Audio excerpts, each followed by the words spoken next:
Hello guys, and welcome back. We are playing Katawa Shoujo. I don't know how to say it yet, but we're going to play it, and this is what we're playing. So, let's get to it. Beach walls and ceiling, dark gray laminate flooring, and all the equipment you'd expect from a school nurse's office. Even the ridiculous educational posters are hanging on all four walls, reminding me to eat properly 3 times a day from all the food groups. Now, if we look around, we see these things of, you can't see my mouse, we see a blue button, red button, and a box. If anybody knows what that is, please tell me because I would like to know. Alright guys, I am just stalling to put on my timer. Yes. So we are going to have a 15-minute episode, and timer starts now. So, let's continue. Smiling, the nurse draws a thick file from a stack of similarly thick files and opens it. 1 second. Wow. Why does this? Okay. So, you already have medication for the arrhythmia. Just remember to take your pills every morning and evening, or it won't be much help. Apart from that, do you do any sports, rash stuff like, I don't know, boxing? He grins to his joke, but I don't. Oh, weird. Well, I played soccer occasionally with some classmates. Alright, I'm afraid I'm going to have to recommend you refrain from doing that. At least for the time being. Oh. My lack of reaction makes him raise an eyebrow, but really, I'm not too bothered by him forbidding me to kick a ball around. I guess I never did it out of the burning passion for the sport, just to have something to do. Any kind of concussion might be very dangerous to your heart, and risk another attack is not a good idea. Oh, and risking. Was the previous one caused by a sudden concussion to the chest area? There is no mention of the cause in your papers. Not exactly. I sidestep the question acceptably, and he glances at me over his papers with a more serious expression on his face. Still, you need... Oh, here comes that face. Still, you need to keep your body healthy, so some exercise would do you good. We have physical therapy and such available, as I said, but I don't think you really need such heavy measures. Just get some light exercise regularly. Brisk walks or even light jogging, jumping rope, that sort of thing. Swimming, maybe. There's a pool here. So I was told. You were? Very good. At any rate, and I'm sure you've been told this before, you just need to take care not to overexert yourself. He wags his finger to emphasize the point. No need, really. I've heard this 1,000 times already. And here comes the menu. Absolutely no unnecessary risks. Take care of yourself. Okay. He goes over my papers one more time and sets them on the desk. Obviously content. Good, that's it then. Come meet me if you ever need something. I'm ushered out before I even realize it. A quick visit, indeed. I end up standing in front of the main building and auxiliary building, although to my eyes they look one and the same. It's the first real look I get at the other students, so I watch people coming out of school, going towards the gate or the dorms. Everyone seems to know where they're going, and I still keep thinking that most of them don't look too special for being students at a special school. Then again, neither do I. Does that make me one of them? One of us? ... I should go somewhere too to prevent me from getting lost. It's around dinner time, but I feel tired instead of hungry. The weariness in me only grows as I trudge towards the dorms, set a little way apart from the main building complex. There's a garden of sorts between the school and the dorms. Shrubbery, flowers, and that overbearing smell of fresh-cut grass that fills the atmosphere. It dawns on my tired mind that the smell feels novel because I haven't been outside at all for so long. The dorm building is big and made of red brick. Like the others, it feels way too pompous for what it is, so I push forward, going inside. takes much more time than necessary to fish out the key I was given from my pocket. Room 119. Despite the ornate exterior, the inside of my dorm is fairly new, functional, and boring. Just like in the main building, the halls and the doors are wide to accommodate wheelchairs. The same goes for the elevators at the ends of the hallway. 1 second, guys. Alright, we're back. Inside, a few students are watching the television. One nods and gives me a quick hello before turning back to the TV. Seems that only the girls around here are sociable. I suppose it's perfectly fine with me. I climb the stairs to the upper floor. Here, small corridors branch off from the main hallway. Each of these minor halls seem to have a toilet and shower as well as 4 rooms. About halfway down the hall, I spy room 119. The nameplates on the room adjacent to mine are blank. I guess there are just 2 of us here. Light shines from below the door of room 117, so I knock lightly. Hello, is anybody home? From inside I hear a few movements, then the clicking of way more locks than I thought these doors had. After a moment, the door squeaks open.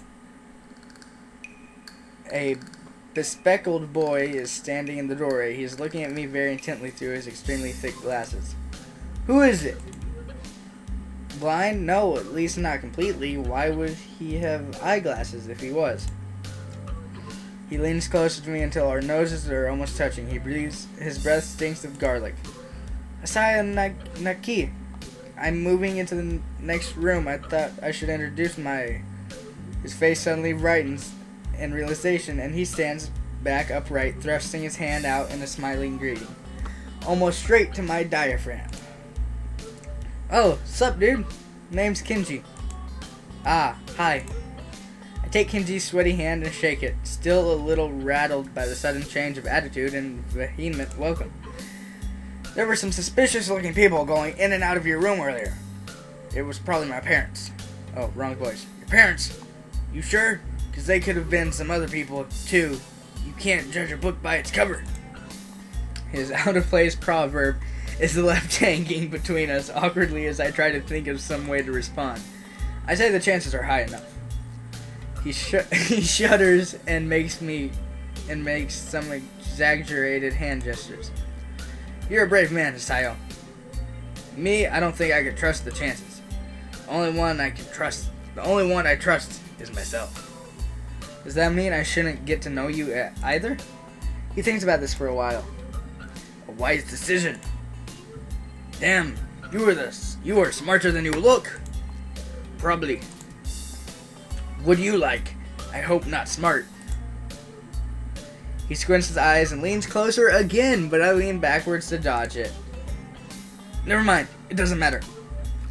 With that, he turns, fumbles around for a moment, and searches the door handle and shuts the door behind him. I slide the key into the lock of my door, marked 119. Bleak beige walls, white linen, a desk made of some type of light wood, ugly curtains. It's no one's room impersonal, like my hospital room was. My bags are sitting at the foot of my bed, looking a lot emptier than they did this morning. The closet is sitting open, stocked with my clothes. Oh, here comes the menu. Also, it seems that there are a number of school uniforms hanging there as well. Let's see, space. A note is pinned to the sleeve of one of the shirts. Hi, Hachan. We've unpacked your things and made your bed. They said that if these don't fit, then you should go to the office tomorrow. If you have any problems, you can always call us. Love, Mom and Dad. Well, at least I don't have to worry about unpacking. I kind of hoped I would have. Then there would be something to do. It's still too early. I put the note down on the desktop and lie down on the bed, feeling drained. Lying there makes me want to read something, but I have nothing with me. I wonder if the hospital conditioned me for waiting to read whenever I have nothing to do. Wanting. It was wanting, by the way. The restless urge just keeps growing until I have to stand up. Maybe it's stress or something. I was pretty nervous about it before coming, and for the entire day today too. I still am, I think. Damn, I have to distract myself somehow, so I won't be this unnatural all the time. Tomorrow I'll go borrow some books from the library. Yeah, I'll do that. But for now, the bottles and medications neatly arranged on my night table catch my eye. Pick one up and shake it just to hear the contents rattle inside, and then read the glued on pharmacy label. Whoa, that squeak! Asayo Naki, 2 tablets daily to stay alive. Well, that's abrupt. It doesn't really say that, but it could just, well, okay. It's kind of twisted having your life depend on chemicals like this. I resent it a little, but what choice do I have? With a sigh, I begin my new daily ritual of taking the right number of pills from each bottle, being careful to check the correct dosages. ... I lie down again, feeling hollow and uncertain, and after that, I keep staring at the blank, unfamiliar ceiling for a long time. It doesn't start looking any more familiar, not even after darkness falls and long shadows draw across my room like fingers. The sheets feel slightly more comfortable, warm, and nest-like against the chill that passes for room temperature here. Soon, the lighter shade of darkness that is the ceiling looks like every ceiling does at night, and it becomes the only thing I recognize anymore. The night beckons me to sleep, and I feel the coldness of unfamiliarity and fear creeping up my spine once again. I keep drifting further away from the world I knew. What's going on? Heart! Katawa Shoujo!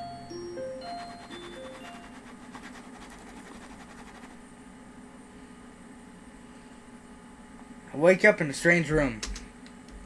Solid morning light shimmers against the light gray ceiling. I had forgotten to draw the curtains closed last night. This is my room, isn't it? My room. This is the 3rd room this year that I'm supposed to call mine. Various things around here remind me that indeed, it's me who is supposed to be the one living here. My bag's on the floor, my new school books on the desk, my numerous medications on the night table. I stare at the bottles for a moment, deliberating until I open a bottle, shake out a pill, pop out a tablet from a foil sheet. I down them with a chaser of water without thinking about the chemistry. My uniforms are in the closet. I slink out from under the sheets and stretch my back before dressing up. Putting on a new school uniform feels like dressing in someone else's clothes. The artificial smell of generic detergent invades my nose, but the feeling of fresh cloth against my back is a good one, a natural one. Feels like a school uniform, as it should. It's not much different from what I used to wear before. And guys, that is the end of this episode. Hopefully by tonight, I'm going to start working on the schedule tonight for whatever it is, Windows Excel. I may use Google Docs for it, but I'm going to show that to you guys hopefully tomorrow. And I'm also going to upload another episode of this tomorrow. Hopefully this goes up tonight. It is Monday night, August 25th, I think. Let me check that. I think it's the 25th. Yeah, August 25th.